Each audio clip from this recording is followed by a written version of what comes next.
মধ্যপ্রাচ্যে যুক্তরাষ্ট্রের আধিপত্যের দিন কি তবে শেষ? এবার মধ্যপ্রাচ্য চালাবে রাশিয়া এবং ইরান। ব্যাপারটিকে অদ্ভুত বলে মনে হতেই পারে, কিন্তু পারস্য উপসাগর ও আশেপাশের অঞ্চল নিয়ে রাশিয়া এক নতুন পরিকল্পনা সামনে নিয়ে আসায় এই জল্পনাটিই এখন বাস্তবে রূপ নিতে চলেছে, যা বাস্তবায়িত হলে পুরোপুরি বদলে যেতে পারে এই অঞ্চলের ক্ষমতার ভারসাম্য। সম্প্রতি পারস্য উপসাগর ও আশেপাশের অঞ্চল নিয়ে একটি সম্পূর্ণ নতুন যৌথ নিরাপত্তা পরিকল্পনা প্রকাশ করেছে রাশিয়া। পরিকল্পনাটিতে আঞ্চলিক দেশগুলোকে নিয়ে নতুন নিরাপত্তা কাঠামোর উপর জোর দিয়েছে পুতিনের দেশটি। এই পরিকল্পনাটি এমন এক সময়ে সামনে আসলো যখন ইরান যুক্তরাষ্ট্র ইস্যুসহ নানা কারণে মধ্যপ্রাচ্য এমনিতেই উত্তাল। এমন একটি উত্তেজনাকর পরিস্থিতিতে রাশিয়ার পরিকল্পনা কি অঞ্চলটিতে শান্তি প্রতিষ্ঠা করতে পারবে কিনা তা নিয়েই নতুন করে প্রশ্ন উঠছে। রাশিয়া বলছে, ইরান যুক্তরাষ্ট্র সাম্প্রতিক সংঘাতের ফলে মধ্যপ্রাচ্যে যে অস্থিরতা তৈরি হয়েছে তার কারণ মূলত বিদেশি রাষ্ট্রের সামরিক ঘাঁটি, মধ্যপ্রাচ্যের দেশগুলোর পারস্পরিক বিশ্বাসের অভাব এবং দেশগুলোর অভ্যন্তরীণ বিষয়ে বাইরের রাষ্ট্রের অযাচিত হস্তক্ষেপের মতো বিষয়গুলো। রাশিয়ার মতে এই বিষয়গুলো অগ্রাহ্য করে মধ্যপ্রাচ্যে স্থায়ী শান্তি প্রতিষ্ঠা কোনোভাবেই সম্ভব নয়।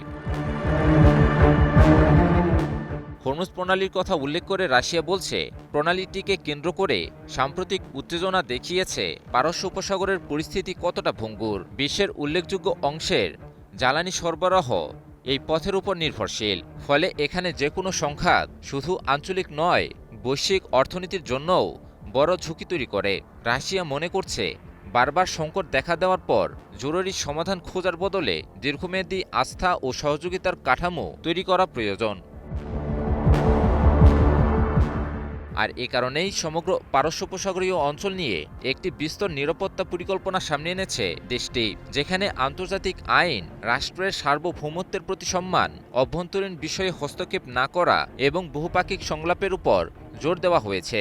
রাশিয়ার মতে, কোনো একটি দেশ বা জোটের আধিপত্যের উপর নিরাপত্তা ব্যবস্থা গড়ে তোলা যাবে না, বরং ইরান, আরব রাষ্ট্রগুলো, ইরাক সহ সংশ্লিষ্ট সব পক্ষকে নিয়ে একটি সমন্বিত নিরাপত্তা কাঠামো গড়ে তুলতে হবে।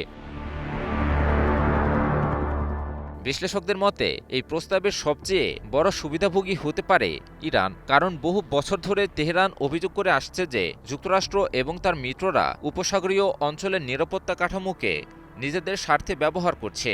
রাশিয়ার পরিকল্পনায় ইরানকে একটি বৈধ ও গুরুত্বপূর্ণ আঞ্চলিক শক্তি হিসেবে বিবেচনা করা হয়েছে। তবে সবচেয়ে বড় প্রশ্ন হলো, এই পরিকল্পনা বাস্তবে কতটা কার্যকর হবে।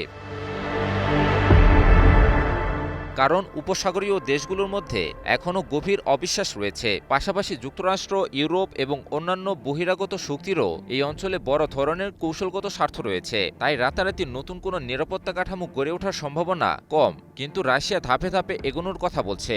প্রথমে হরমুজ প্রণালীর নিরাপত্তা, নৌ চলাচলের স্বাধীনতা এবং সামরিক উত্তেজনা কমানোর মতো বিষয়গুলোতে ঐকমত্য গড়ে তোলার চেষ্টা করবে মস্কো। JBS holdings limited. সব মিলিয়ে রাশিয়ার নতুন প্রস্তাব শুধু একটি নিরাপত্তা পরিকল্পনা নয়, এটি মধ্যপ্রাচ্যের ভবিষ্যৎ ক্ষমতার ভারসাম্য নিয়েও একটি বড় বার্তা। প্রশ্ন হল, পারস্য উপসাগরের দেশগুলো কি যুক্তরাষ্ট্রকেন্দ্রিক পুরনো নিরাপত্তা ব্যবস্থার বাইরে এসে নতুন কোনো আঞ্চলিক কাঠামোর দিকে এগোবে, নাকি মধ্যপ্রাচ্য আবারও প্রতিদ্বন্দ্বী শক্তিগুলোর ভূরাজনৈতিক লড়াইয়ের ময়দান হয়ে থাকবে? ইমন আলী, নিউজ 24।